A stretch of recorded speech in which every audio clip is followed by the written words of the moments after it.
Bonjour à tous et à toutes les amis, heureux de vous retrouver aujourd'hui sur la chaîne ARKS Nation Tactical pour la vidéo de la semaine. Donc, titre de la vidéo, Kalachnikov AK-47 Saiga MK104.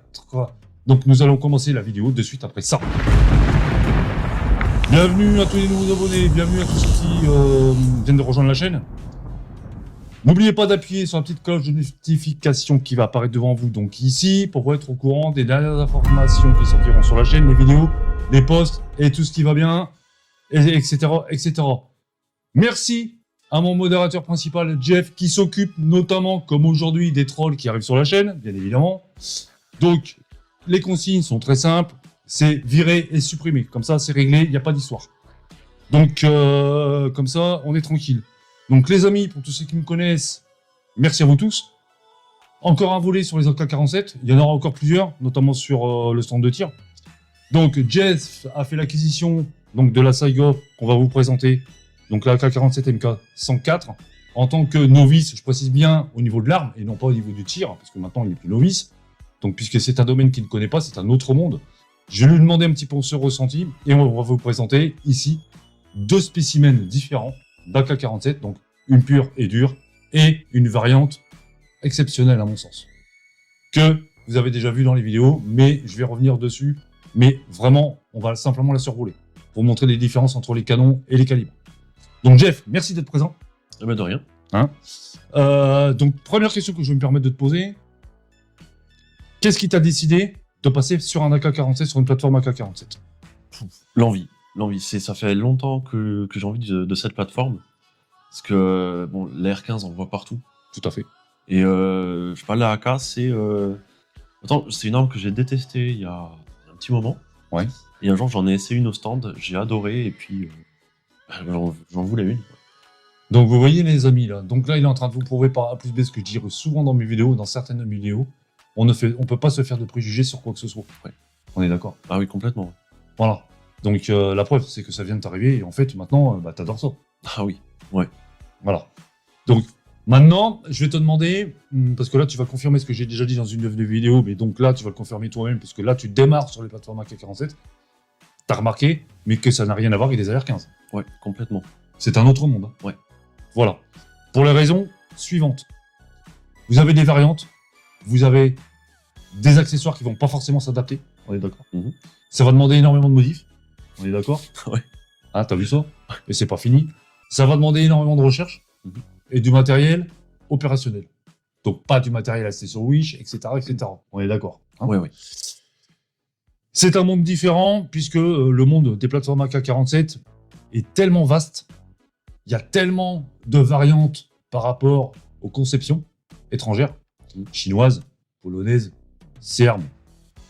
La prioritaire, c'est la russe, bien évidemment, tchécoslovaque, roumaine, turque, et j'en passe, et j'en passe, et j'en passe. On est d'accord? Ouais. Donc, chacune de ces plateformes, suivant les fabrications, ont des cotes plus ou moins adaptées aux standards AK-47 qui se trouvent donc ici. Ce qui signifie, en d'autres termes, que certains accessoires que vous allez pouvoir adapter dessus ne vont pas forcément s'adapter d'emblée, de suite, dessus. Tu confirmes? Ouais, je confirme, ouais. Ça va demander des petites modifications pour les garde-mains, pour tout ce qui est capot, donc ça, extrêmement important, et faites vachement gaffe avec ça. Ça va demander, pour certains chargeurs, il y a des chargeurs qui ne passent pas, contrairement à ce qu'on peut croire. Donc là, ici, je ne l'ai pas mis, mais j'en ai un sur la Zastava qui passe pas, et pourtant c'est un AK-47 556. Hein. D'accord. J'ai été obligé de le modifier. J'ai été obligé de le modifier à la lime, avec précision, parce que sinon ça ne passe pas. Vous voyez, si c'est pas du Zastava, ça passe pas. Ok. C'est ce que tu me dis aussi pour le capot. Voilà, pour le capot, c'est pareil. Donc vous voyez, faites vachement attention, ne vous mettez pas martel en tête comme on dit chez nous. Si vous achetez un AK-47, il faut faire très attention avec les accessoires qui sont adaptables. Ça peut très bien se passer, comme ça peut très mal se passer. Pour les crosses, ça n'a rien à voir entre une Zastava et un AK-47 de base. Au niveau de l'attache, de l'accroche, de la vis, etc. Même topo pour les garde-mains. Je l'ai déjà expliqué. Maintenant, je vais faire l'énuméré rapide des AK-47, donc tout ce qui est plateforme AK-47. Donc, la fiabilité est exceptionnelle, ça c'est indéniable. C'est confirmé, ça a été confirmé par des opérations, par des professionnels, des troupes d'assaut spécifiques. Ça, c'est complètement quelque chose qui n'est pas à remettre en question. Grâce à son système de gaz à piston, que vous connaissez tous, qui fonctionne dans des conditions donc extrêmes, donc calibres principaux 7,62 par 39 que vous connaissez tous, le 5,45 par 39 et le 223 Remington 5,56. Donc, on a une durabilité remarquable avec un entretien minimal, c'est ce que je vous ai déjà expliqué dans les vidéos par rapport à des conditions extrêmes. On a une évolution donc constante sur les plateformes AK-47 originelles au modèle moderne, comme la Saiga, donc AK, que vous voyez donc ici, qui est une magnifique AK-47, elle est superbe. Les plateformes AK dérivées du célèbre fusil d'assaut AK-47 conçu par Mikhail Kalachnikov, il y en a, ils ne savent même pas le nom, c'est pour te dire, en 1947, ont marqué l'histoire de l'armement moderne, ça vous le savez tous, hein, on en entend parler régulièrement, que ce soit sur le plan médiatique, malheureusement dans certaines situations, que ce soit sur le plan cinématographique, etc. C'est pas demain qu'on n'en verra plus. Hein. Donc ça, c'est déjà un point vachement important. Leur robustesse légendaire et leur simplicité de mécanique, que j'ai déjà expliqué dans certaines de mes vidéos, ont fait des armes de choix dans de nombreuses forces spécifiques à travers le monde. Aujourd'hui, donc au moment où on se parle, ces plateformes ont évolué bien au-delà de leur utilisation militaire initiale. Donc justement, c'est ce qui nous concerne tous. Donc trouvant leur place dans les stands de tir sportifs, notamment pour ce qui te concerne, t'en es l'exemple typique, dans l'ensemble de ces caractéristiques, les avantages et les diverses applications de ces fusils emblématiques qu'on peut modifier donc à souhait, mais en ayant certaines notions armurières parfois, ou simplement de très bons bricoleurs, mais il faut être très minutieux, il faut faire attention. Les calibres les plus répandus pour les AK-47, donc toutes confondues, on parle des plateformes AK-47, 7,62 par 39, 5,45 par 39. Certaines versions modernes utilisent également le 223 Remington, alors à savoir, attention, 5,56, 223, vous savez tous, offrant une polyvalence donc accrue. Ça, c'est exceptionnel aussi. La durabilité exceptionnelle des AK-47 est l'un de leurs principaux atouts. Donc ça, on va pas négliger le débat sur leur robustesse. Elles peuvent fonctionner pendant des années avec un entretien minimal. Je l'ai dit, je l'ai expliqué dans les vidéos précédentes. Ouais, juste entretien minimal, faut faire attention quand même aux cartouches qu'on tire. Ça, on va y revenir après par rapport aux munitions, et tu as tout à fait raison de le souligner. Ça en fait des outils fiables pour les professionnels, donc pour tout ce qui est opérationnel, comme pour les tireurs sportifs. Donc on va faire la liste rapide. Fiabilité toute épreuve, simplicité mécanique, facilité sur le terrain. Je l'ai montré et je vais le démontrer encore dans une autre des vidéos sur certaines pièces qu'on peut, et tu vas rigoler parce que tu sais pas de quoi je parle là. Je t'ai pas expliqué ce que je vais faire. Un truc, c'est hallucinant ce qu'on peut faire. On peut remplacer de la pièce par des trucs de merde. Hein. D'accord. Ouais. Enfin voilà, je vous expliquerai ça plus tard. Polyvalence d'utilisation. Donc notamment là ici vous avez un canon court, ici donc un canon long. On va vous expliquer après pourquoi. Et le coût relativement abordable. Donc oui, ça c'était vrai il y a quelques temps. Maintenant ils ont pris une flambée. Hein. Évidemment, c'est l'histoire de l'offre et de la demande. Ouais. Comme toujours. Donc pour tous ceux qui en possèdent une, qui les ont depuis quelques années en arrière, qui les ont eu à des prix abordables, ne les vendez pas les gars. Ne les vendez pas. Rappelez-vous, sur certaines de mes vidéos, pour ceux qui suivent vraiment la chaîne, je l'ai dit, c'est pas toi que je vais l'apprendre, pour la preuve A plus B, qu'un investissement dans une arme peut se révéler un investissement à long terme qui va rapporter ses fruits. La preuve. Ouais. La preuve. Vous voyez, hein. Ensuite, maintenant on va parler des variantes. Donc, au fil des décennies, les plateformes AK-47 ont donné naissance à de nombreuses variantes originales, donc comme l'AKM, la version allégée et modernisée, donc la AK-74, adoptée par l'armée soviétique dans les années 1970 pour introduire le calibre 5,45 par 39 sur le marché civil. Des modèles comme la Saiga AK, celle-ci présente devant vous, a été développée en offrant une version donc semi-automatique adaptée pour le tir sportif, ce qui est excellent. Les fabrications modernes comme Zastava avec son fameux M70 qu'on ne peut plus malheureusement avoir maintenant et c'est bien dommage, ou Arsenal avec le SAM-7 proposent des AK-47 de très haute qualité. Alliant donc tradition, innovation technologique, ces modèles illustrent parfaitement l'évolution de la plateforme conservant ses qualités originelles tout en imposant et en répondant aux exigences des tireurs les plus expérimentés et les tireurs les plus assidus au niveau de l'armement. La personnalisation des AK-47. Donc là, point important, c'est ce qui me concerne moi. Vous me connaissez tous, moi je peux rien laisser d'origine. Je sais pas, ça doit être un toc chez moi. Enfin bon, je sais pas pourquoi. La voiture, c'est pareil. Enfin. Donc, on va revenir à la personnalisation, donc qui s'est considérablement développée ces dernières années. Donc ça fait quand même un petit bout de temps, on va dire, ça fait une quinzaine d'années à peu près, grosso modo, notamment aux USA. Hein, mais ça arrive en France, on est toujours en retard d'un métro comme d'habitude. Donc forcément, ça nous aide pas forcément. Donc voici un aperçu des options qui sont disponibles sur certaines AK-47. Donc là, on va simplement parcourir globalement ce qui est possible de faire. Et qu'on peut trouver à peu près, je vais pas dire partout, mais presque en cherchant un petit peu. Donc, les rails latéraux, donc c'est ce qui concerne.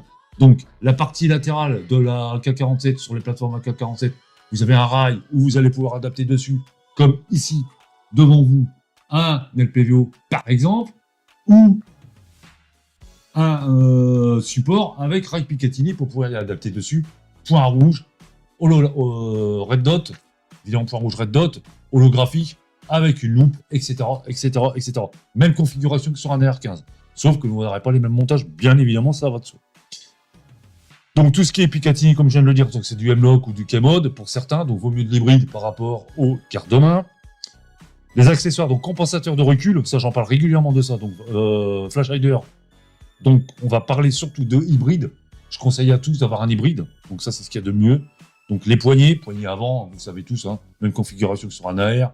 Poignée de maintien au niveau de l'arme, donc on va parler de la CA Tactical que vous connaissez tous maintenant. J'aurai une surprise à ce propos-là dans pas longtemps. Donc les chargeurs standards, donc on est sur du 30 coups, 40 coups pour certains chargeurs tombeaux, voire plus. Les options de personnalisation permettent d'adapter sur les AK-47 dans divers usages, tir de précision, de la défense personnelle, en passant par les compétitions et tirs dynamiques. Ça nous concerne nous.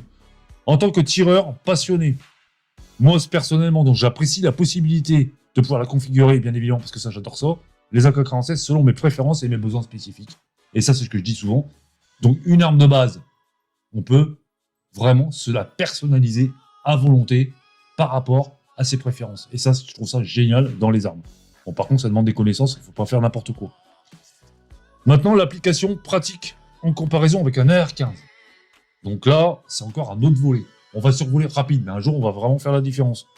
Les plateformes AK-47 trouvent leur place dans de nombreux domaines, bien que leur utilisation militaire reste dominante dans certaines régions du monde, donc vous le savez tous, hein, notamment avec ce qui se passe en ce moment. Bon, il n'y a pas que ça, mais bon, ça en fait partie.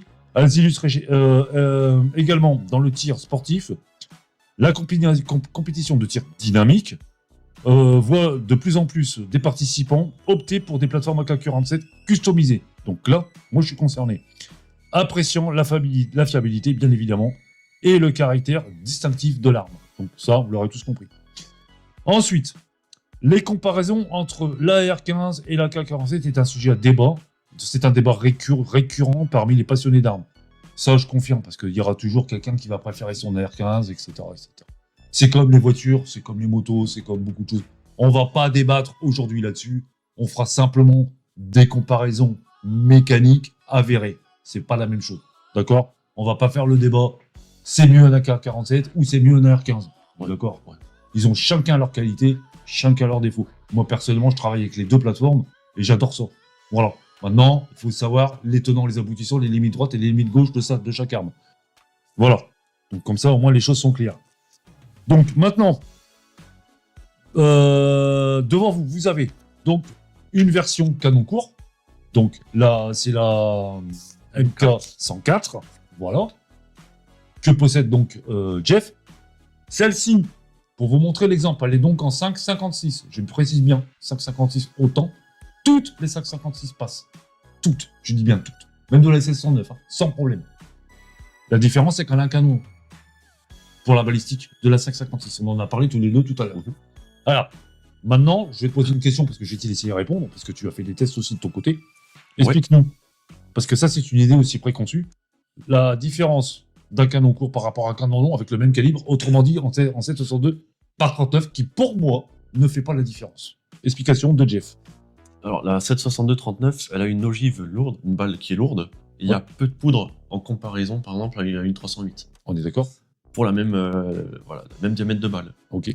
Donc en fait, la balle, elle atteint très vite sa vitesse max Oui. en sortie de bouche. Donc que ce soit du 10 pouces ou du 16 pouces, il n'y aura pas d'avantage. Ok.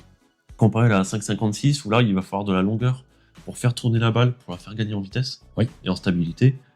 Voilà, la 7,62-39, elle atteint rapidement sa vitesse max et sa stabilité. D'accord. Elle tourne pas comme une 5,56. Voilà, donc ça, c'est... Donc voilà, c'est pour ça que canon court, ça reste personnel. Oui.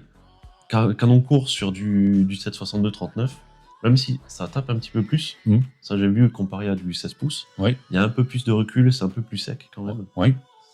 Mais voilà, c'est pour ça que moi j'aime le 10 pouces, le canon court, sur la 7,62. Alors, gros avantage avec le canon court, comme vous le savez tous, on reste sur une arme parfaitement adaptée à du convoi urbain. Ouais. Donc ça, vous voyez, donc le choix il est simple, canon court, basta, en 7,62 par 39. Pour moi, oui. On est bien d'accord. Voilà. Donc là, ici, vous avez un combo parfait. Avec ce que vient de vous expliquer Jeff. Un 7,62 par 39. Donc ça, il n'y a même pas à discuter. Donc, 7,62 par 39. L'original. Hein. Original. L'une des meilleures AK-47 plateformes Zastava, la M21SA, qui pour moi est exceptionnelle sur le plan de sa fabrication de la balistique, parce que tu as vu la différence tout à l'heure du boîtier. Ouais. On est vraiment sur un AK qui a été complètement amélioré dans les bons sens du terme, aussi bien sur le plan de son canon que du boîtier, que de la culasse. Tout a été pensé. Hein, j'ai fait une vidéo spécifique là-dessus et elle est exceptionnelle, c'est ça. Au départ, j'ai eu du mal au niveau de la gueule, hein, par rapport au garde-main, etc. Je dis ouais, mais bon. Mais finalement, toutes les pièces qui sont dessus, je me suis vraiment bien renseigné sur le modèle, outre-Atlantique, je précise. Toutes les pièces qui sont dessus ont toutes été calculées. Et elles ont été faites pour une bonne raison. Tu vois, ouais. c'est pas un hasard esthétique, c'est un hasard fonctionnel en fait.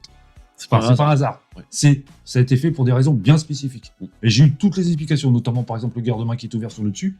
C'est pour faciliter la ventilation et le refroidissement complet du bloc gaz. D'accord, ouais. Ni plus ni moins. Pourquoi il remonte? Pour pas que tu te brûles, justement. Évidemment. Puisque à l'intérieur du garde-main, vous avez un système à l'intérieur d'une plaque spécifique thermique. Ok. Là, tu la vois, là. On le voit le morceau. Hein. Ouais. Voilà. Donc, les amis, les plateformes AK-47, vous voyez bien, par rapport aux explications qu'on est en train de vous donner, que c'est complètement différent sur un AR-15. Ça n'a rien à voir. Maintenant, en pratique, il est évident, je dis bien il est évident, que personnellement, dans des situations de terrain extrêmes, et quand je parle extrême, alors là, je vais loin, hein, extrême de chez extrême, pour moi, ça reste la première. Il n'y a pas à tortiller. Hein. D'ailleurs, on a déjà fait des tests. Bref, un exemple, hein, un Toyota 4x4, et ça c'est du vécu. Malheureusement, je ne l'ai plus, mais bon voilà. Un chargeur plein, cartouche engagée. Bon, on n'a pas fait les tests en France. Ça n'a pas bougé, sauf le levier d'armement. On ne sait pas trop pourquoi. Il s'est légèrement tordu, et ça m'a arrangé d'ailleurs. Il s'est mis en travers comme ça. Ouais. Et en fait, ça m'a vachement arrangé, moi, parce que j'arrivais à le choper plus vite. D'accord. Bon, bref. Donc, il a roulé dessus, avant, arrière. Ça s'est enfoncé dans la terre. Carotte dans le canon. Donc, une carotte, c'est-à-dire qu'il y a de la terre qui est rentrée dans le canon, mais ça n'a rien fait du tout. Ok. Elle était partie pour la destruction. C'est-à-dire, on savait que si jamais il y avait quelque chose, tant pis. Quoi. Ouais. Eh ben, ça n'a pas bougé. Pareil, c'était un 5,56.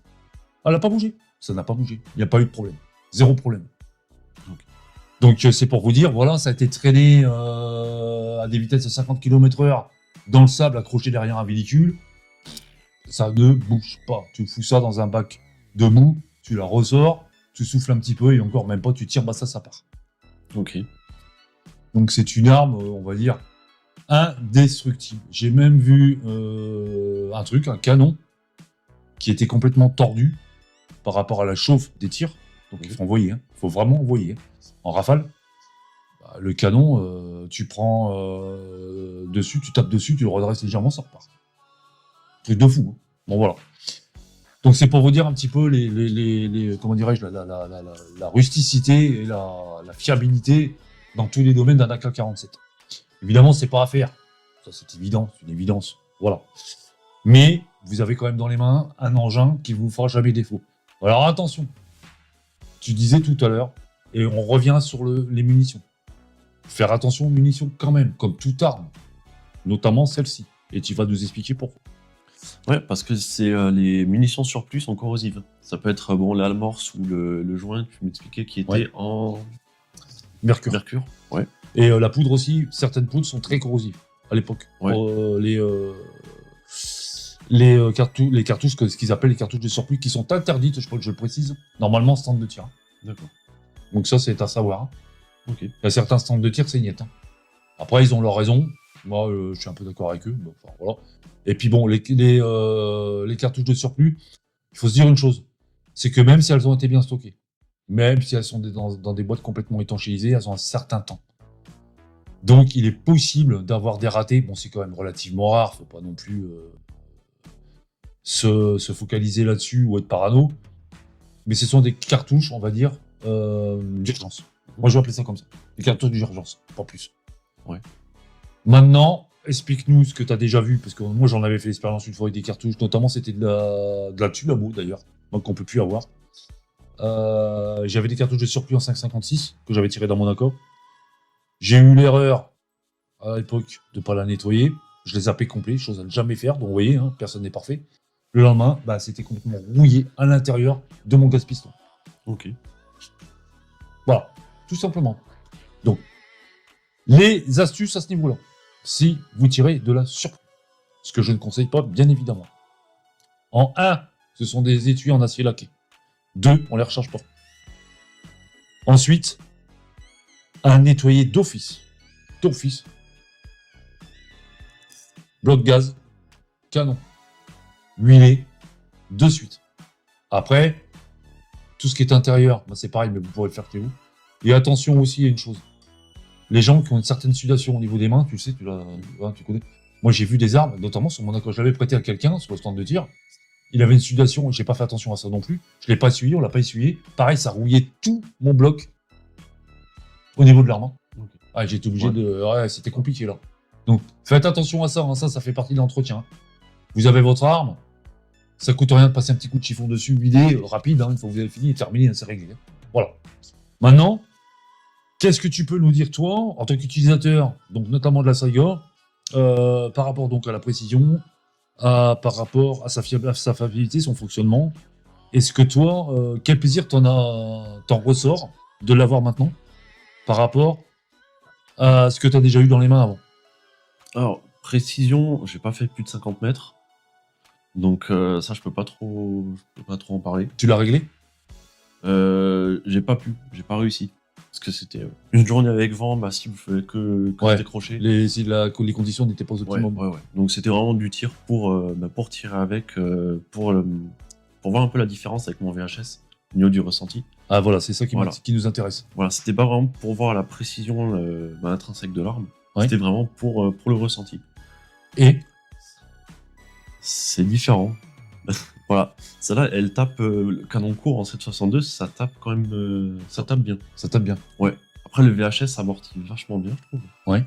Ouais, par rapport à l'équilibrage de l'arme, on a un recul. Le canon va pas monter, il va plus reculer. Sur quoi? Sur le VHS. Sur le VHS, d'accord. Ouais. Donc le recul, je trouve plus doux sur le VHS, mais après, ça reste vachement agréable de tirer avec la Saiga.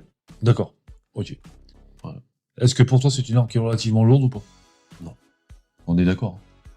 Ouais, non, franchement, niveau poids, moi, ça me va très bien. Donc, moi, je vais te poser la question en tant qu'OP. Donc, on en a tous les deux fait. Ouais. C'est pour ça que j'en reviens au poids. Est-ce que tu penses que cette arme-là, puisque bon, voilà, en OP, c'est pas un rebutoir au niveau du poids? Non. Bon, pour moi, au niveau du poids, non, c'est top, c'est léger, entre guillemets. Canon court, maniable. Même si voilà, 16 pouces, il faut quand même pousser avant de voir une différence de maniabilité entre 10 pouces ou le 16 pouces. Ouais.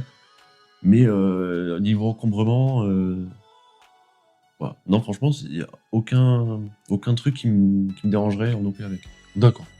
Maintenant, on va parler, puisqu'on parlait tout à l'heure des accessoires. Donc, rapidement, très rapidement, on va faire le tour. ce que je conseille à tous, et vous le savez, bien évidemment, ce sont les chargeurs translucides. De préférence, de couleur marron. Je tiens à le préciser. Pour des raisons évidentes, je parle en OP. Mais bon, si vous les avez comme ça, c'est bingo. Ça, c'est primordial. Chargeurs d'origine, vous les connaissez tous, hein, on en a à foison, ça vaut même pas 30 €. Les MagPool passent très très bien, pour information. Les Gen 2, ils passent super bien. Là, on est sur un chargeur 5,56 de Lasastava, et c'est ce que j'expliquais tout à l'heure. Il y a énorme problème. Là, je vous le dis de suite, si c'est un chargeur roumain ou autre, parce qu'il y en a, il est peut-être possible de faire des ajustements pour qu'il puisse passer. Et ça, c'est un énorme problème. Donc que les choses soient bien claires entre les Astava. Donc certains chargeurs ne passent pas ou ont du mal à passer. J'en ai fait les frais tout à l'heure avec un chargeur translucide que j'étais obligé de l'adapter dessus. Donc ça, c'est un petit peu ennuyeux. Donc faites très attention au niveau des chargeurs. Ça peut très bien se produire ou ne pas se produire. Donc il y a des chargeurs qui sont tellement usés ou quoi que ce soit, ça peut fonctionner. Moi, j'ai eu des problèmes avec ça à cause de ça. Donc les amis, soyez vigilants. Donc de préférence, si vous achetez un Zastava, il vaut mieux avoir des chargeurs Zastava.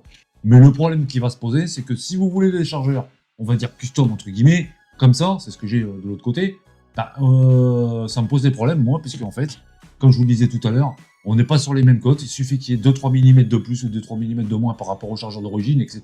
Et automatiquement, ça joue, et ça pose des problèmes.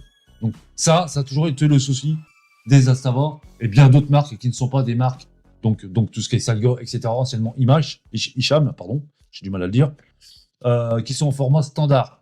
Donc je le répète encore, les AK-47 en variante ne sont pas forcément au standard AK-47 de base. Donc ça peut vous amener à avoir des problèmes, notamment que je viens de vous énumérer dans la vidéo, pour adapter des accessoires dessus, de tactilisation, notamment les blocs détente. Vous avez du Geissel, vous avez donc du Red Star Arms, et ça j'en ai parlé dans la vidéo, et ça, ceci va être équipé en Red Star Arms au niveau bloc détente marteau, tout va être changé, et les ressorts aussi. Donc ça va demander des ajustements ou pas. Ça, je ne sais pas du tout, il faut que je vois par rapport à celle-là. Celle-ci, ça a été, je l'ai eu pour une journée d'ajustage au niveau du bloc détente et au niveau du marteau, parce que ça passait pas. Donc, mais maintenant c'est passé sans problème. Donc vous voyez les amis, la customisation sur un AK-47, c'est pas anodin. C'est pas quelque chose qui peut se faire comme ça en claquant des doigts. Chose qu'on n'a pas forcément sur de la R15. En mi-spec. Comme son nom l'indique, c'est du mi-spec, ça passe. Allez, un petit coup de papier de verre à la rigueur peut-être, et encore, voilà. Mais ça passe sans problème. Par contre, on sera beaucoup plus ennuyé sur une plateforme AK-47 suivant le modèle qu'on a. Donc ça, c'est relativement important. Ensuite, pour ce qui concerne encore donc les accessoires, petite explication à ce niveau-là. Pour les réglages, il existe donc évidemment cet outil-là. Cet outil-là va vous permettre de régler avec cette partie-là que vous allez dévisser, donc le guidon, donc monter et descendre le guidon. Et cette partie ici que vous voyez donc percée va se mettre donc comme ça pour un côté, comme ça de l'autre côté. Il va falloir serrer que ça fasse pression et ça puisse faire bouger le cylindre pour faire le réglage latéral. Mais alors attention, ça je te l'ai pas dit. Attention, vous avez certains systèmes où c'est bloqué. Ça a été, c'est bloqué par la rouille, c'est bloqué par la saloperie ou la saleté par rapport au stockage. Donc j'ai eu le tour une fois sur une. Ça va nécessiter, bien évidemment, là cette fois-ci, par contre, on emploie du W40 ou un autre décrypant si on peut, en faisant attention au bronzage, je l'ai expliqué ça. Donc, il faut faire très attention à ça. Vous pouvez très bien avoir, merci pour la Zastava qui est tombée, bon, bah, elle va rester où elle est, hein, tant qu'à faire, des systèmes de réglage au niveau du cylindre de réglage qui se trouve ici, qui sont bloqués. Donc pareil, donc évitez les marteaux. Alors si, marteau d'armerie, vous pouvez, mais il va falloir vraiment mettre du dégrippant pour pouvoir le dégripper, parce que des fois c'est assez ennuyeux. Donc ça, c'était le petit truc qui peut arriver régulièrement sur certains AK-47. Les amis, je suis content d'avoir fait la vidéo.